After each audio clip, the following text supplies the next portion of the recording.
all of you who use MATLAB, do you know write functions from time to time? Yeah? Okay, good. So, when MATLAB first came out with a bunch of new types of functions, and I mean that from a computer science point of view. I don't mean numeric versus graphic or anything like that. We had a question on one of the news groups, and the news groups, that's one of the things that I'll show you later. There's a portal to it on MATLAB Central. Anyhow, this user asked a question. I don't know what you're doing on a Thursday night at 9:30, but I'm not usually working. And so, but this person posted it a Thursday night at 9:30. I don't work on Thursday evenings, but I have this bad habit of waking up very, very early. And so the next morning I woke up and I saw this interesting question. I thought, oh, I'm going to answer it. And I'll tell you in a minute why I didn't. But here's the question he asked. And he said, with the new function types introduced into Release 14, I'm curious as to which methods would be preferable from a speed standpoint. And he said, we have functions defined in separate files, which you've done. Sub-functions, which, does that sound familiar to anyone? A couple people? Okay. And if I'll get to the rest of them. Inline functions, don't worry about those. I just didn't want to edit this question. Anonymous functions and nested functions. And he said, other than scope, persistence, or program structure, is there some difference that makes MATLAB work better with the type? Well, I have to get a little bit philosophical at the moment because I've written too many programs that were so poorly structured that later on I couldn't figure out how to do something with them, even though I knew that what I calculated in there was something related to what I was trying to do now. But I wrote it in such a way that I couldn't reuse them again anyway. And so I actually think that program structure and things like putting comments in the code, naming your variables, all that stuff I think is important. But I also understand that speed is important. So I told you that this got posted on Thursday at 9:30, and I didn't see it until the next morning. And then just as I was thinking that this would be an interesting one to answer, I noticed that Cleve, chief scientist and one of the founders at MathWorks, had answered it at 10:30 the night before. But he was in a different country, so he was in a different time zone. So, okay. So here's the answer he had, and I'm not going to go through all of it. But basically he says, something that we work on trying to optimize in MATLAB is something called the function call mechanism. So for example, if you're going to write x, and you say sine of x, when you say that to MATLAB, MATLAB first has to say, oh, x, that's a variable. And now sine, is that a variable? If it is, then I'm indexing with x into sine of x. Otherwise, if sine is not a variable and it's a function, then I'm going to call a function. But which function am I going to call? Well, if x is those double values, it's going to call an algorithm that uses a double precision version. And if x happened to be single precision, let's say, floating point, then it would call a different version. And so MATLAB needs to figure this out each time it sees these names. It has to figure it out again and again. And so Cleve says that's something that's slow in MATLAB. This was a few years ago. But it's something that our team, our language team, the team that parses and understands MATLAB code, it's something that they're trying to optimize. And he said that's why anything with the annotation, which includes function handles and anonymous functions, anything if you use those will get better in performance over time. And I'm glad to say that we've done some of those optimizations, and I'm sad to say we haven't done all of them yet. So the behavior there with that is better, but it still needs to get improved over time. But it's the way we figure out which version of a function to call. And then inline was just an experiment, so we're going to not pay attention to that. So I want to, now for a bunch of you, I'm thinking you didn't know all those names that I said, like nested function and anonymous function. And that's okay, because what we're going to do next is go through and try to figure out what they look like. I'm going to bring up some code and we'll talk about what's in each one of them. So each one of these each example is going to be either an anonymous function, a nested function, function handle, regular or simple functions, or a sub-function. And it's not going to be MEX files, for those of you who know what they are, P code, simulated models, map files, Excel files. It's basically anything that can be written in a MATLAB program that's sitting somewhere available on your MATLAB path. Okay? So it could be code that we wrote, code we wrote, code we borrowed from someone else, whatever. But MATLAB. Okay, so let me come over to my MATLAB. And I can come here and look right over to Windows. And I've got my little demo window here.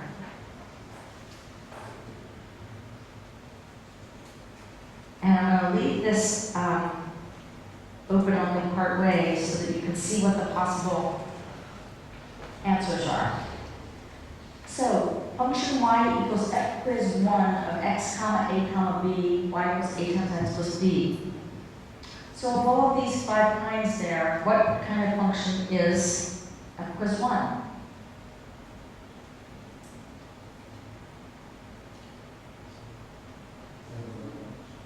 Pardon? Regular function. A regular or simple function. This is the kind of function that you've seen us write and that you've written all along. Now, one thing that was new a few years ago is that if you wish to terminate your function with an end statement, you can now. You don't have to, except in certain cases. But there is a rule that if there's more than one function in your file, then you're obligated to terminate all of them with an end statement if you terminate any of them with an end statement. So it's an all or nothing deal. So if you wrote old code that doesn't use ends, you don't need to go back and change it. But if you're making new files and you wish to use an end, or you have to for a particular reason that we'll get into later, then it's all or nothing. Everything in that file then needs to have an end. Okay? So let me just put that back. So that's just a regular function, and you know how to use and call that. F quiz 2. FH equals at of sign. For how many people is the at sign new? A bunch of people, okay. So I tried to name this helpfully. So what is FH? It's a function handle. So the question is, what is a function handle? And let me show you. I can use a function handle as a substitute for the actual function itself. So I can say the function handle, evaluate that at pi by 4, and I get 1 over square root of 2. And I can say, evaluate it at pi by 4 and subtract from it sine at pi by 4, and I get exactly 0. And normally when you take the difference between two floating point numbers, even if they're trying to calculate the same thing, usually the difference isn't exactly 0. Because you usually calculate one with one method and one with a different method, maybe. Just even subtly different, and they might not be exactly the same. In this case, they're guaranteed to be exactly the same because they're calling the exact same function. They're calling sine for a double precision value. And it's the same double precision value in both cases, pi by 4. Okay? Now, another thing that I can use these function handles for is for functions that themselves require functions as inputs. So does anyone here do any one of the following? Solve differential equations, solve optimization problems, integrate functions. No one does any of those things? Really? Okay. I've never had it so that no one did. Anyhow, I can use this function as an input to another function. This function that I'm having be an input to is called EasyPlot, and it's meant to create plots easily. And I can just pass the function handle, and you see that by default, EasyPlot plots between -2 pi and 2 pi, and it extracts information from the function handle and gives me the name that's in there, which is sine. Okay, so that's a function handle. And as I said, you can pass it in as an argument to another function if that function needs a function to work on. So F quiz 3, let me clear everything. Oops, that's not what I did. Let me clear everything. Come working back here. A equals 2, B equals 3, FH equals at of x, A times x plus B. And here's my trick question. FH is now two things, and I want to know what both of them are. So what's FH?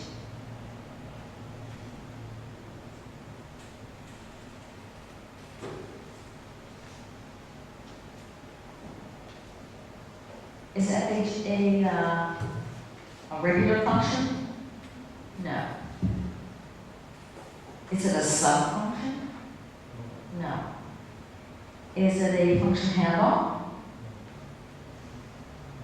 Actually it is. The at sign says it's a function handle. That's one of the two things it is.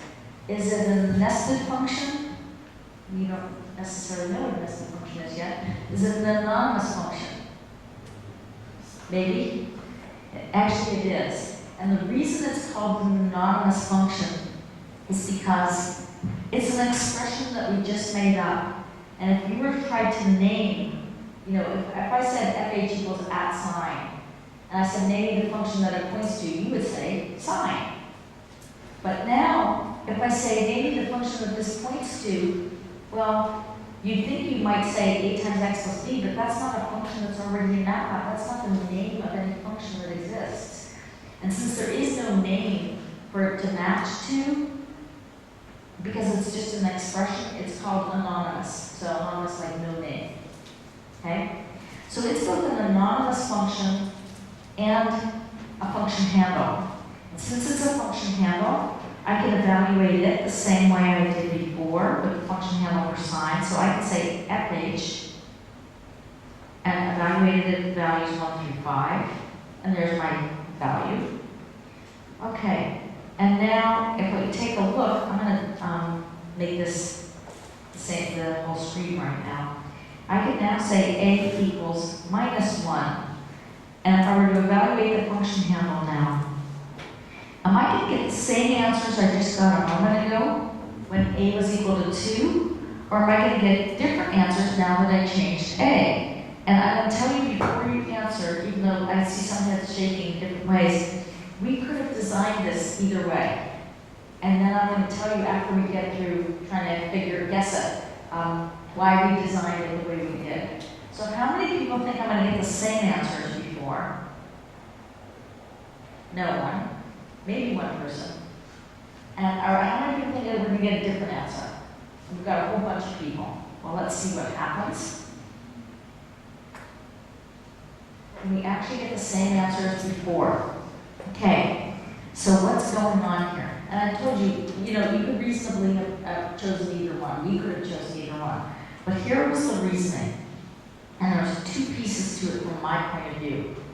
The first is, if I have this function, and I can do that thing where I pass it to another function, let's say EasyPlot. How is EasyPlot going to know what values of A and B to use? Unless you also pass them. And that seems a little strange that you had to say the EasyPlot of here's my function and here's some parameters you need to know about. In general, I think a function should be self-contained, should know about itself. So that's what we did here. So A and B in this case are part of the function definition where we create it. So when I said A equals 2, B equals 3, fh equals out of x, A times x plus b, MATLAB said, oh, x is the input, because that's what the at of x means. It says x is going to be the input to my function. And then it said A and B. Let me see if there's any values in the workspace. If there are, I'm going to grab those right now. And so it grabbed those. And as a result, the function now knows everything it needs to do about itself. So if you're a function saying, maybe you're going to be a plot function, and you want to plot from, minus 20 to 20, you could just say, function handle fh, tell me your value at x equals minus 20. Okay, I can do that. Now give it to me at minus 19. I can do that. Without it having to say, oh, by the way, your slope is 1 and your intercept is minus 2, or whatever the values are. It shouldn't need to know that about a function. The function should know itself. In fact, because a plot can actually ask the function, it doesn't assume it's linear. So in this case, I have a straight line. What if I had a quadratic function? Then I wouldn't have just A and B, but I'd have basically A, B, and C. And so you don't want these plotting routines or these other routines that are acting on functions to have to know that much about each function. You just want to say, give me your value at this x location, give me your value at that x location. So we made sure the function had all the information it needed inside it. That kind of makes sense now? Okay, good. So I've got this new value at a equals minus 1, and I can say fh1 equals add of x, a times x plus b. And now I have fh and fh1, and you can see that they both print out to be the same expression, add of x, a times x plus b. Well, we could have said print the values for a and b so that you can tell what's going on. But remember, everything in MATLAB is not necessarily a scalar value, a single 1 by 1. What if a was a matrix that was, 1,000 by 1,000? Now do you want to see all the values? Maybe not. Maybe not. So we decided that that wouldn't be a good thing to do for right now. But we do have a function, and it's got a funny name. It's called functions. And here's how I can find out information. So I can say S equals functions of fh1.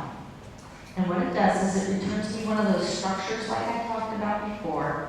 And I can see S dot function, that's how I index into it, and it happens to be that whole string. And its type is anonymous, and there is no file associated with it. And it has a workspace, and this is contained inside a cell array, and the cell array has a structure. So I can say S dot workspace and get me the contents of the first cell. And here I have A equals minus 1, B equals 3. Now this is just a regular MATLAB structure. And if I wanted to, I could go in and change that A equals minus 1 to some other value. But that would not change the value that's inside fh1. The only way to change the value in fh1 when it's an anonymous function is to recreate it when the new value exists. Okay? So that's an anonymous function. One of the things that an anonymous function can be good for is, for example, if you're maybe you have a family of straight lines, let's say. Maybe it's a bunch of straight lines with different intercepts, and you just want to keep b changing. You might want to create a function handle for a bunch of different values of b, and then test a hypothesis against each one of them. And so it's a way of parameterizing your function and creating multiple variants on your function that then you can use for whatever you're doing next. Okay. So the next thing I want to talk about is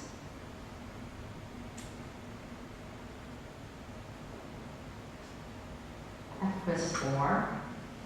Clear everything again. Let me show you the full file. Function y equals quiz 4 of x, a equals 3, b equals 5, y equals make line of x comma a comma b. Function y equals make line of x comma a comma b, y equals a times x plus b. Of my 5 different kinds over here, what kind of function is make line?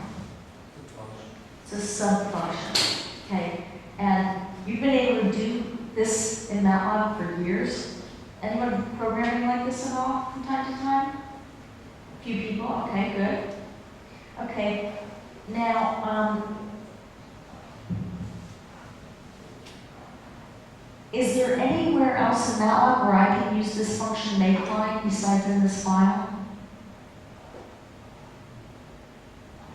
I'm trying to ask, like, what is its scope? Where can it be seen and used? I can only use it inside this file. That's the way sub-functions are defined, or local functions. It's only visible to the functions in this file. In this case, there's only one function in this file besides it, which is the main function quiz 4. But I could have a whole bunch of different sub-functions in there, and they could each call each other. But something from outside this file can't call these, okay? Now suppose, for some reason that I can't give good reason for, suppose you want to make this function make line available outside, but you don't want to create a separate file for it. Is there a way to make line available outside this file? for something else to use? Function handle, exactly right. So what I could do is I could say, well, if you give me a second output, I can return a function handle, and I'm going to make this be Riga. And I'm going to say here that f equals at make line. And now instead of just saving it, I'm going to save it as a new name. F quiz 4 Okay, so now I can say, I can call it the way I used to call it before. I could say y equals f quiz 4. Let's say 1 to 3. Or I could say, give me two outputs. I can get it into a function handle. And now I can take fh, and fh depends on x and a and b, so I could say y equals fh of 1 to 3, and my inputs there before were 3 and 5. Whoops. 3 to 5. And I get the same answer, but now I have the opportunity to come in here and put in different values. So I can make that function available outside if I wish to. But that was what's called a subfunction, and we've been able to do that in MATLAB. I'm not even really sure when, but it's been at least 20 years or 18 years or something like that, basically forever from my point of view. Okay, F quiz 5. Here we go. F quiz 5. A equals y equals f quiz 5 of x, a equals 2, b equals 5, y equals make line of x, function y equals make line of x, y equals a times x plus b, and n. I know what this function is, and I know 3 reasons why I know what it is. So, first, can someone tell me what kind of function this is? The make line part. Is it an anonymous function? No. Is it a function handle? No. Regular function? No. So we have left a subfunction or nested function? Nested function. Help me figure out the 3 reasons why I know it's nested. The ends, exactly right, that's one thing. You can see here that this function is terminating with an end statement, and that whole function is completely inside another function that has its own end statement. And that wouldn't be true if it were a subfunction. A subfunction would have one function, begin and end, and then the next one begins and ends. And you can see that better if you actually use ends in your file, but you don't have to use ends in the file because we just want old code to quit working. Okay, so that's reason number 1. Reason number 2.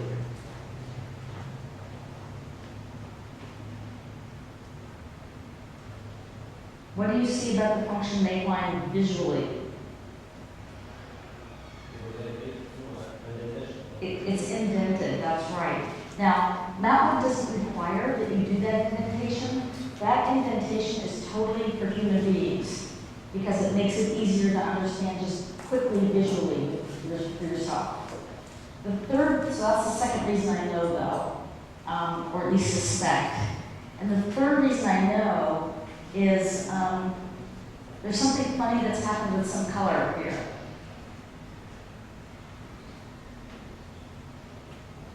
Global variables. Pardon? Global variables.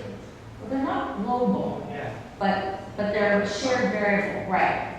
Thank you. So they're in fact, the A and B are in a different color. That's exactly right. And get your cube here. And the reason is because the variables live in the regular function, the parent function, and the nested function has access to them, and it can use them, and it can change them. And the way I sometimes think about this is This is, I also call a nested function, I think about it as being sort of a child function because it's inside a parent function. So, but it's a nested function inside the parent. Now, for those of you who have either been a little kid very recently or have been around little kids recently, you probably know that, especially when they're really tiny, they really have no sense of whose property is whose. So they may have their toy that they play with, and they think that's theirs. Oh, but by the way, when you come home with your keys, they think those are their toy too. So it's from the nested point of view, what's mine is mine, and what's yours is mine, and what's yours is mine, and I'm going to just have everything, right? And so from the nested point of view, it has access to all of this other stuff. In fact, the parent does not have access the other way and doesn't want it. Anything that's in the function, that's local to the function, to the nested function, the parent doesn't ever see because it's not shared. And the parent can't see what the child has. And that includes input values and output values. Those are not shared. Those are always local. And then if I had another statement in there, C equals something, blah, blah, blah, blah, that would be a local function, a variable rather, and it wouldn't be shared either. Okay? So 3 reasons I knew the end statements and the way the whole function was nested. The fact that by default the editor will indent the code for you. And then the third thing, you can see which variables are being shared across the scope. All right. One thing that I want to point out too is because this function gets its A and B from the parent, the way I call makeLine is I only call it with XX. So if I'm from that plotting function and say, tell me what your value is at a certain location, it only has to feed it the X value. So we've made the interface to it nicer. We don't have to pass in A and B as well because it gets the A and B from elsewhere and it knows about it. Okay. Question? No? All right. Quiz 6. So FH equals F plus 6 of A comma B. FH equals at makeLine. Function Y equals makeLine of X. Y equals A equals X equals B and N. So,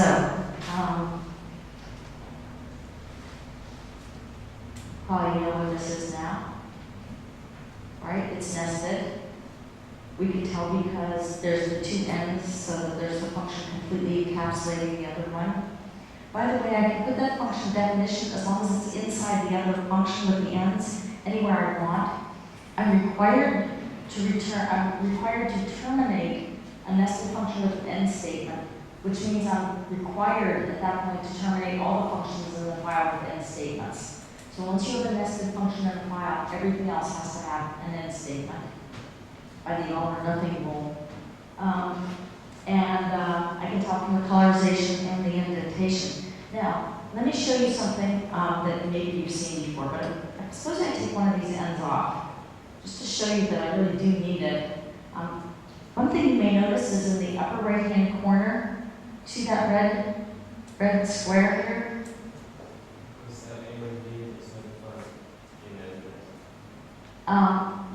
Well, that is true, but what the error statement is saying here is line 1, an n might be missing, possibly matching function. So it's trying to tell you that your n's are not all balanced, that you have one end statement but not 2, and you have 2 function definitions in there. So this red here, though, do you recognize that? If I put it back the way it was, you see that? Whoops! You see it's green up here. Do you ever take advantage of that? A little bit. So it's. I'm going to off this possibility because it's very something is wrong. So it's not always correct? Disturb, something is disturbed, this writing script. So possibility to switch off this possibility or not? Yes, you can. What you do is you come over here and you go to, make it bigger here, and you go to preferences and then you can turn it off. You'll see that there's something there called the code analyzer. And you can turn it off. okay? And certainly you may do that. I think that the good it does is more than the harm it does, but for some people that's not true. So anyhow, if it's green, then it's good. If it's orange, it may be okay and maybe not. We want you to look at it. And if it's red, that one's not going to run it. So that's what it's trying to help you with, making sure your file is something that I will understand. Okay, so in this case, the only thing I do as the main function here is I give the function handle to make line. So if I do that, what you see here is I can say f1 equals f quiz 6 of 1 comma 1, and f2 equals f quiz 6 of 2 comma 2. So now, basically, I can create, again, a parameterized set of functions that I may run some simulations on, try to figure out which are the best parameters, for example. I can then do that same idea that we did before, functions of f1. And now you see I get back that it's the function make line inside f quiz 6. Its type is nested. S.file just tells me the full path for the file name that I'm using. And s.workspace now says, in this case, a equals 1, b equals 1. So there's a way of getting that information. Now, I want to show you a case where we're actually going to change the values of a and b inside our nested function, or change some of the data, the shared data. So what I'm going to do first is, bear with me, and then let me say C0 equals f quiz 7 of 0. And C17 equals, this is my favorite number, f quiz 7 of 17. And you can see I say that it's a counter, get counter. Get counter is a function in here that's nested and doesn't take any inputs. So what it really is doing is counting. And suppose you have a situation where you're trying to count multiple things. You know, if you were at a movie theater, you might count number of children tickets versus adult tickets. It's the same operation you do each time, but different data for each one, right? So I can then say, since it's a function handle, I want to call it, but there's no inputs. And so if I just say C0, it shows me the function handle. What I want to do is then call it, and the way I call it with no inputs is I use open and close parens. So C0 started at 0, and it's 1, 2, 3, so on. If I take C17, and if these, remember C17 says it's also a function handle to that same function, but it actually has a separate workspace, so it's not quite global. Each function handle has its own data associated with it, but it's very much the possession of that function handle. So C17 now, if I run it, instead of being 17 plus 4 plus 1, which is 22, it's 18, 19, so on. So if I say S equals functions, functions of C17, what you see here is that it's the get counter function inside the file f quiz 7, it's nested, the file is this particular file, f quiz 7, and s.workspace, in this case, has the initial value and the current count. So let's see what's going on over here. So, in this case, one of the people over here said it was kind of like a global, and it's kind of is, it's not global. And global actually has worse properties from a programming point of view. But here, what happens is, when I just call my function f quiz 7, the only thing it does is it gives me the function handle. When I call the function handle, it says, get me the current count value, that by the way, it was set to the initial value originally in my parent workspace. But get me that value, add 1 to it, and assign that to the current count again. And then, as an output to this function, I want to set my output value count, which is a local variable, to that current count value. So it's pretty simple what's going on. It's going to get the current value, bump it up by 1, and then send it out through a local variable. and it does that every time it gets called. Nested functions familiar to any people here yet? Not too much. So I'll tell you my story for them. When we were developing this and adding it to MATLAB, I looked at it at first and I was playing around with it, and it probably took me about 3 weeks to get comfortable with it. Because I would look at the code, I had this example, and then I would change something just to see what was going on. Like I'd say, maybe I don't really need count as the output name for my get counter. I would put current count there, and then it would work. And so I kept changing things and playing with it, trying to understand what was going on. And it's kind of like when you learn to swim or ride a bike. It takes a while, you don't quite get what's going on, and then at some point, something sort of changes and you get it. And I'm just telling you that my experience, because if you don't get it instantly, I think that's typical. And give it a little bit of time because it's yet another very useful tool that you might be able to use. And the reason it is because, see, in this case, I only have a scalar current count. But suppose I had a really large data set I was sharing and I was trying to change some values in it. This is a way of sharing only one copy of the data. So if I change some values, I don't have to make an extra copy of it. And that's really valuable when it comes to large data some of the time. So I'm going to do one more quiz, and then I'm going to show you a couple more realistic uses of nested functions. So here's the quiz. We talked about regular functions, function handles, anonymous functions, subfunctions, and nested functions. Of all of those, for a cube, which can I use in a single file?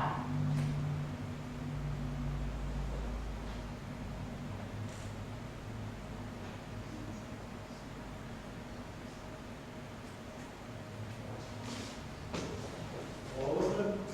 Who said that? All of them is absolutely right.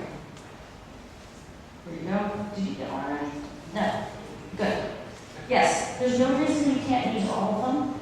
Some of the restrictions that occur are you only have one regular function. That's the main function, that top one in the file. If you have nested functions in there, you're obligated to use end statements, both for the nested function and then therefore for everything else.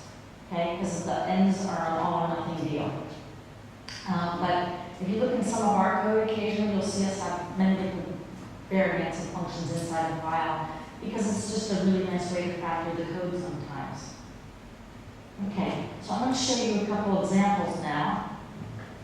And I'm not going to do the third one. I'm going to solve an optimization problem, and I'm going to build a graphical user interface. So you said before that you didn't use functions to pass into other functions so much. Does anyone solve some optimization problems ever? I'm not going to make you do anything but raise your hand. Okay. All right. And do any of you build graphical user interfaces for people to use from time to time? Okay. So I'm going to do one example of each of those and just show you a way to potentially use nested function as well. So the first thing is we get a lot of posts on some of those different forums, like at MATLAB Central, and often there's a question about how do we include extra parameters to define, let's say, the objective function. So that when you talk about optimization, you talk about a function you're trying to minimize usually, and that's called the objective function. You want the objective as low as possible, and then often there's some constraints. So let me talk about a particular example. My objective function is going to be this function. It's a function of two variables, x1 and x2, and it's going to be ax1 squared plus b times x1 x2 plus c times x2 squared plus d times the absolute value of the difference, and forget it, I'm going to make it 0 today. Doesn't matter. Okay, and so let me come over to MATLAB, and let me bring up my code sample here.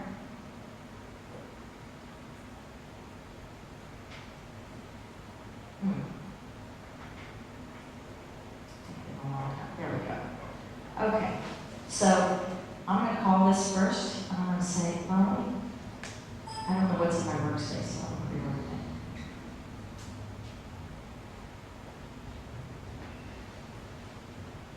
So I'm going to call x and f value equals often s, and I'm going to hit return, and you see this graph pop up as the optimization continues, and it started up on high, and it came down a little bit, and then it came down lower, and it crossed the absolute value line, and it came back up. So you can sort of see it crease there for the x1 minus x2 line, where it's the absolute value through here.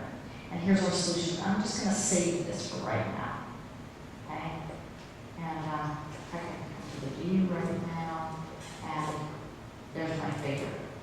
Okay, but there's several things I want to talk about in the code here. First of all, I called OptimS with no inputs, even though you can see it has 5. So I did that with something called the function NRDN. NRDN is something that people know about at all? A few people? Okay, good. And it says how many inputs you actually got called with. So if someone calls my function, in this case, with fewer than 5 inputs, I just default and have a bunch of values. And this is one way you can, for example, set default values in a function ignoring less than this, something, something, set some things. And then I set the range between minus 10 and 10 and minus 10 and 10, that's for x1 and x2, because I happen to know for my function that the interesting thing happens on that interval in x1 and x2. And then I'm going to choose a starting guess x naught at minus 5 and 9. And then I have optimSet, which I'm using a function from the optimization toolbox here, and I'm saying use the algorithm, don't use the large scale algorithm. Make sure there's an output function so when I'm running my optimization, it's going to show me as it goes what's going on. That's why the plot kept updating. And then I want the display off. And then I'm going to call the unconstrained minimizer with my objective function and with all those different input variables. Now, if I come to the editor, one of the things that you'll see is within a file, I can go to any function within the file just by seeing that there's a list there. Or I can come here, for example, and I can right click and say open it, and it happens to be right down there anyhow. So I'm calling fmin unc, and then the next thing that happens is I say f equals the objective function of x comma a comma b comma, so I can see all the way to the end.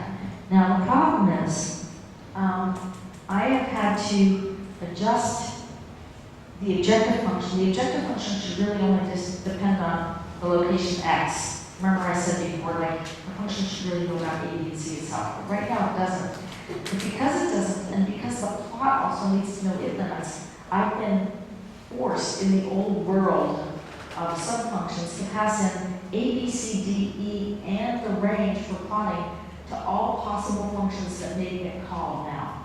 And I have to figure out what order I want them in, and every function needs to know about it that might use any of them. Okay? And so the objective function is going to be called with all of those, for x and all those extra values. But it's not going to use the range. And that's why you see that tilde here, right here. That says, I'm going to be called with a seventh input, but I'm not using it. I don't care what it is. But I'm expecting it to be called that way. Now, remember I said before, it's kind of strange.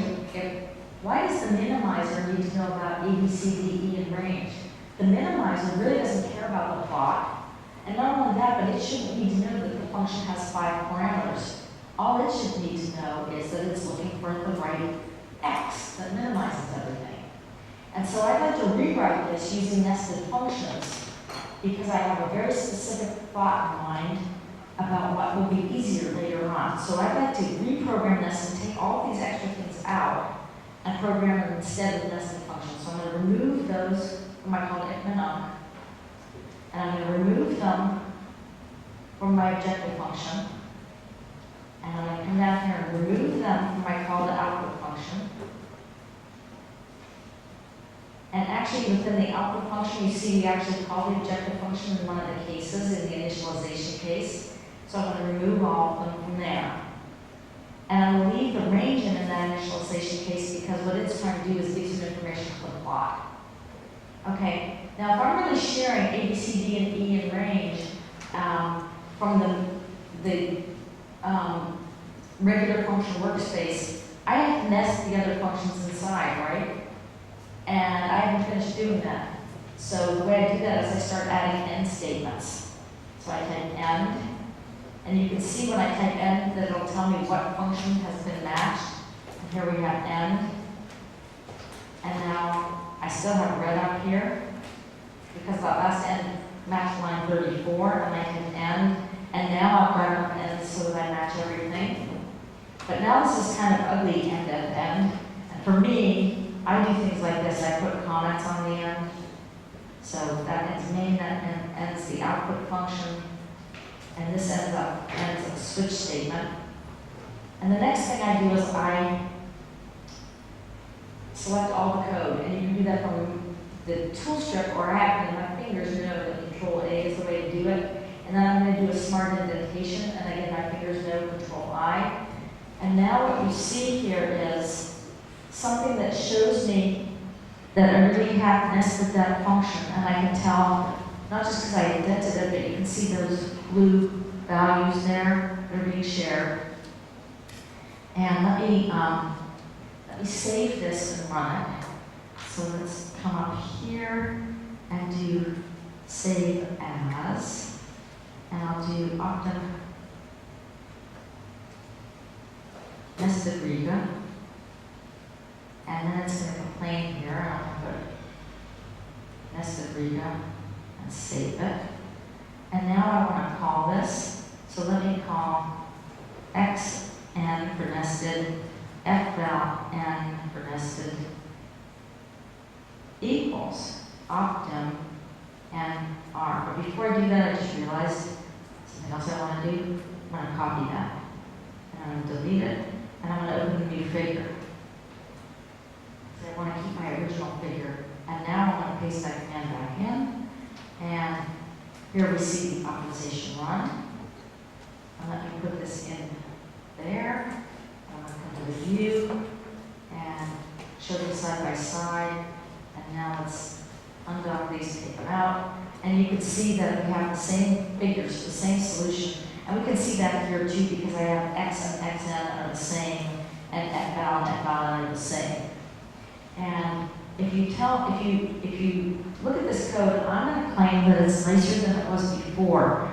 And here's one of the main reasons. So suppose you're doing your optimization and your objective function you think depends on A, B, C, D, and E, like mine does here. And then you're reading an article and you find out that someone else has proposed that there's a new function that you should be thinking about. And it doesn't depend on A, B, C, D, and E, but A, B, C, D, E, F, G, H, I, J, K, whatever, all kinds more stuff. If I need to go and rewrite this, I need to come here and I need to add the extra inputs to my function. I need to change my Nardian statement so that it's the right number of things that I initialize if I want. And then I need to come in here and get those values and put the rest of the expression in for FGH and so on. But what I don't have to do is I don't have to edit my call to F output function. I don't have to change my call to the output function. I don't have to change my plot objective. I don't have to change my objective function to have A, B, C, D, E, F, and so on. There's all kinds of things that I don't have to do because the function itself knows about that stuff. And so I think you kind of have it where it's a cleaner separation between, let's say, the parameters and the unknowns you're looking for. And even though the language doesn't do that for you, choosing to implement some things in nested functions allows that to happen. So I find this code easier to read and maintain because of being able to change the function so easily now. Any questions on that? Yes? Is it possible somehow to put each nested function in separate file, or it doesn't work? It doesn't work. The nested Then it functions. becomes regular. That's right. Yeah. Now, I am going to do an example next where I have nested functions in one file being exported essentially and used as functions in another file. So I'm going to show you that, and maybe that will give you some ideas of things you could do with it. Okay. Any more questions on this so far? All right. So the next thing I want to do, so I'm going to first come here and example. And now I'm going to talk about building an application here for visualizing some three-dimensional data. And I'm just going to look through it as a function along the x-axis right now. And so I want to show how you might use nested functions to make this very, very pleasant and easy, and also to be careful to not make many copies of potentially a very large data set. Okay? So let me come here to MATLAB. And the first thing you see is I put help revolve this GUI up so that I can copy and evaluate this. And here I have a graphical user interface. And you can see I put data on the bottom and on the far right and on the back wall. And then we have a plane of data at the left-hand end corresponding to the minimum x value. And if I move this slider, you can see that move so that I can see what the function looks like at different points along the x-axis. Kind of interesting? Okay. It still is only a demo, but I really need you to answer this question now. How many people think it's going to take me 500 lines of MATLAB to do this? No. You're going to have to answer me at some point because I can't do it with 0. Okay? How many people think 400 lines? No. How many people think 300? No. How many think 200? I have one taker there. Thank you. How about 150? A few people. Thank you. 125? 100? A few people. 75? Ooh, getting hot here. 50? Ooh, okay. Well, let's see what happens. We definitely have my known number covered at this point. So let me show you what's in this directory. And I have 3 files, and one of them is just pseudocode, so I'm going to ignore that. And I've got this volume visualization file that I'd like to use, and I'm going to say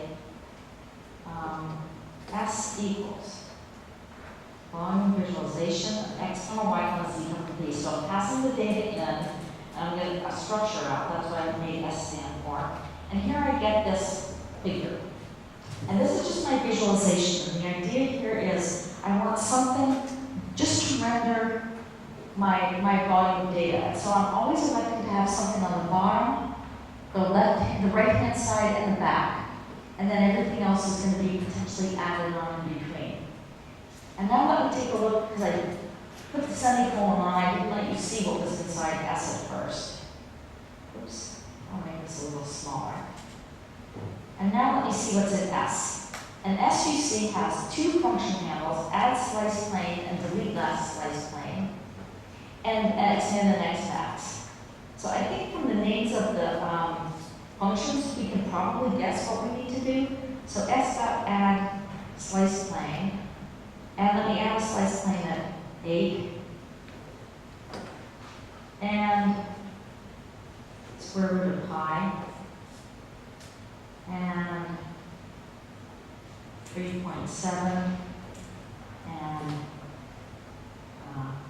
5.2, and now my plot is kind of a mess, right?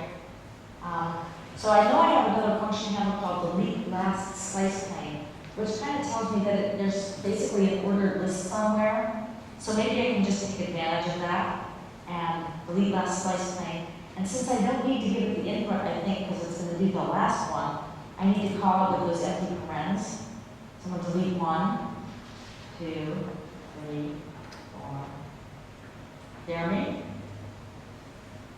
Yeah, because I programmed it well and robustly so that I can go along and be the one who tries to break it, but doesn't break it. So the reason that I've got this particular version of the volume visualization is you saw one graphical user interface. I had a slider, you could slide through it. But maybe I don't want to do that. Maybe I want to make a movie instead. I still could use the same volume visualization function to visualize maybe each frame in a movie. And so it's still a good function for me regardless of which, the visualization is good for me regardless of what activity or action I'm going to take with it. And so, what I'm suggesting here, remember with the lines or the functions that have parameters, I was able to sort of separate the parameters from the unknowns. In this case, I'm able to separate the visualization from the action that's going to happen. And that's really nice because then I can reuse the visualization if I want to. So, let's start looking at the code. So let me come to here, what, and double click and open. So here's volume visualization. And what you see here is, I pass in the volume of data, and that data is all going to be shared. So we actually know now that there's already nested functions in here because of the colorizing. And if we look at the editor, here I can see that there's add slice plane, delete that slice plane, and something called a knit display. So I come along here and I create an empty array to hold the handle to the axis. This is something that we might do if you're using low-level graphics. And I'm going to create another array that holds handles to the slice planes that I add. And then I'm going to create, when I do that slider along, I'm always having a vertical slice. So something's in the YZ plane and it's X that's changing. So I'm just going to create a YZ grid basically that I can move along wherever I want. And then I'm going to call it display. I can go there and open it. Here's a knit display. It says, if the handle has not been set for the axis or it's not valid, get the current axis. In other words, create one and put that in the handle and stay on. Put that in that array, h-axis, and hold it on. Then create a slice at the maximum x, that's the right-hand side, the maximum y, that's the backhand wall, the minimum z, that's the floor. Those are my 3 things that I started with. And then I do all of this handle graphic stuff to make it look nice. So I take these 3 slices and I change the face color and edge color, and I do all this stuff to just make it look pretty. Okay? And then you'll see that the last thing I do in this file, if I close the nested functions here, I can collapse them here, is the last thing I do is I have my initial step where we created that, whoops, I don't do that, my knit display, but I have the initial step we did with the canonical YZ grid, and then I say, in a structure return, because S is going to be the return function handle to add slice plane, function handle to delete that slice plane, minimum x, minimum y, maximum x, excuse me, and that's my return values. And the other thing I do, we already talked about the knit display, is I have my add slice plane and delete that slice plane. So let's look at those. The add slice plane takes a location, and we just make an array of that location value that's the same size as our slice. And what we're going to do is take into our x-axis, we're going to add a slice based on the data x, y, z, and v. And remember, these are nested variables, so we're not making copies of them. And then put the slice at xd, yd, and zd. Yd and zd are also shared. And then take that new slice plane and add it to my list of slice planes here. So I take slice planes and add one more. And then I just do some stuff with the new slice plane to make it look like the rest of the visualization. Okay, delete that slice plane. It's pretty simple as well. It says, if the list of slice planes is not empty, delete from the figure the last slice plane, one at the end, and then take a list of slice planes and take that last one off of its list as well. So make its list one shorter.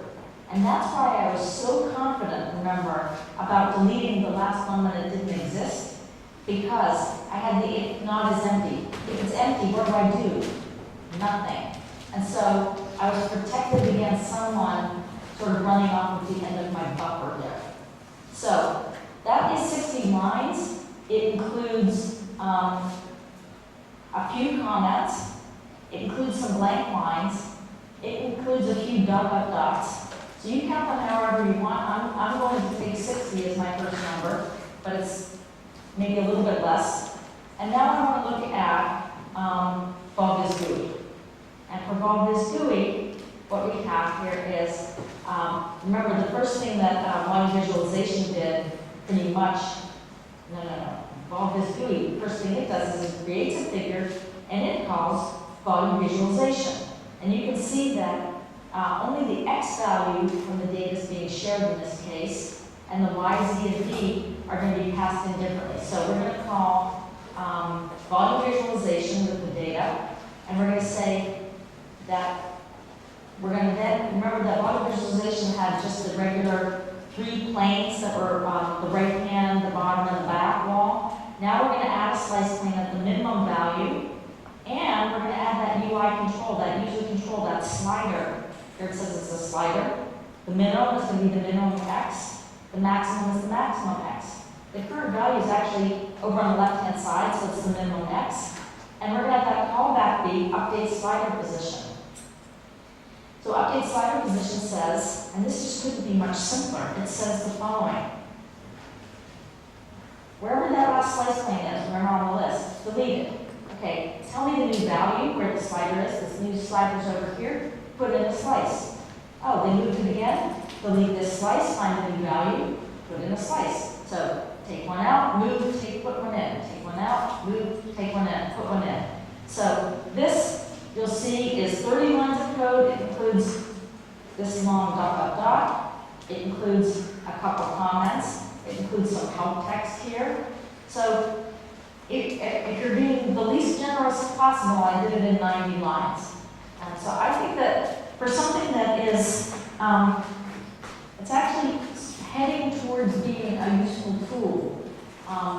That's kind of nice and compact, and you see we're able to do a lot of that because of the nested functions. The nested functions had the information they needed when we went to use them, so that they could act on the current axes or whatever was going on. So, any questions about that? No? Okay, well, you're going to get all this code to look at when you get the link to the downloads. I'm not going to go through most of these because we talked about them throughout. Why use nested and anonymous functions? Basically, they're a nice way for not adding functions on your path, and they're a nice way of sharing data and making APIs more natural, making the programming interface so that, for example, my function was just a function of X from the point of view of the optimization problem. You can use the notation with open and close parentheses to call a function that has no inputs. You can put these nested functions in the file wherever you want, provided they're nested, really. I didn't put right at the bottom, so I know where to look for them. Other people put them at the place where they're first going to use them. You can use any convention you want, as long as they're nested at the right level. And yes, you can have nested functions inside nested functions inside nested functions. I think the application that I saw that had the most deepest level of nesting that was not contrived was level 4 nesting, which is pretty complicated after a while. And it was for someone who was building a compiler. They were making a mini language that MATLAB didn't understand, but it understood in MATLAB because they were compiling it. So that was something. Compiler's a pretty sophisticated thing, so it used 4 levels of nesting there.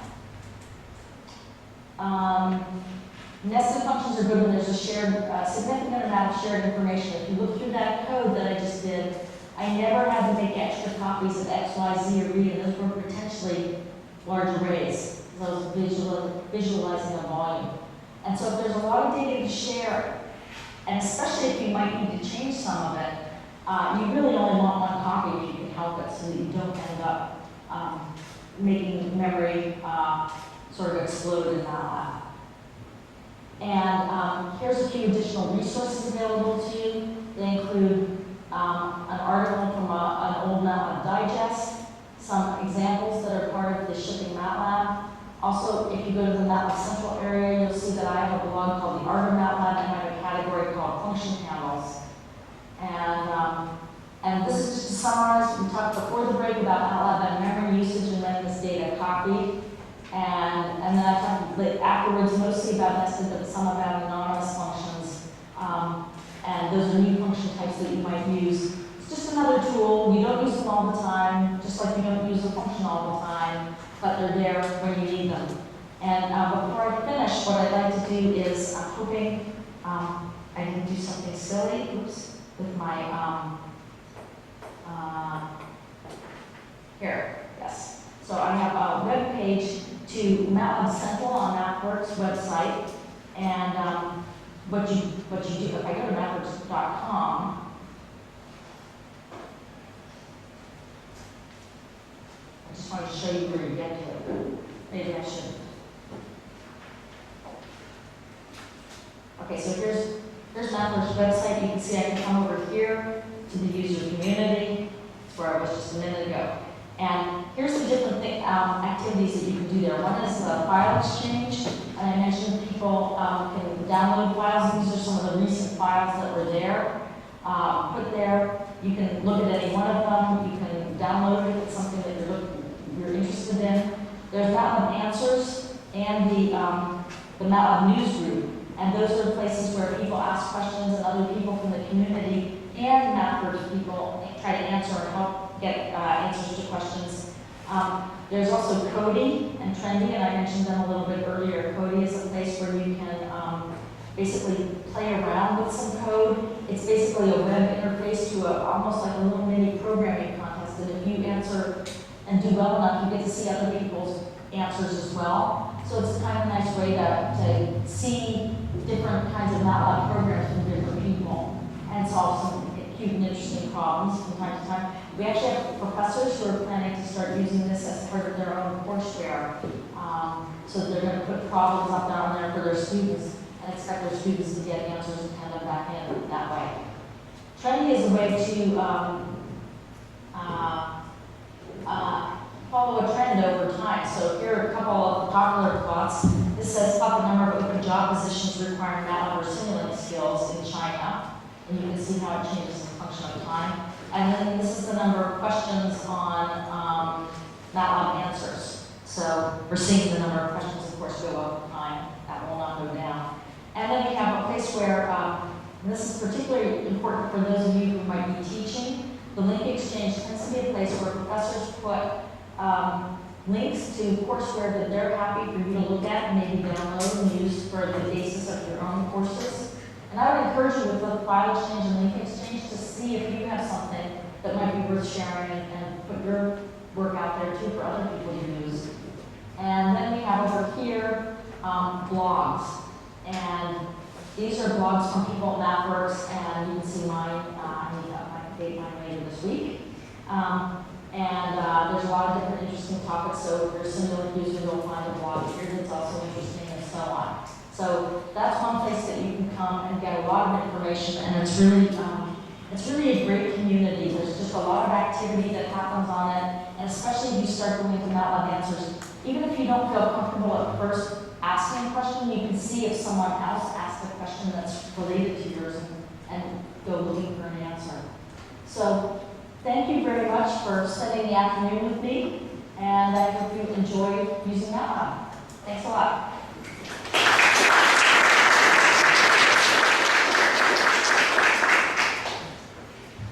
And if you could, please fill in the evaluation forms, because we use that information to try to, A, improve any of our seminars, and also if there's some particular topics you'd like us to cover the next time we come, it would be helpful for us to know what those would be. Thank you.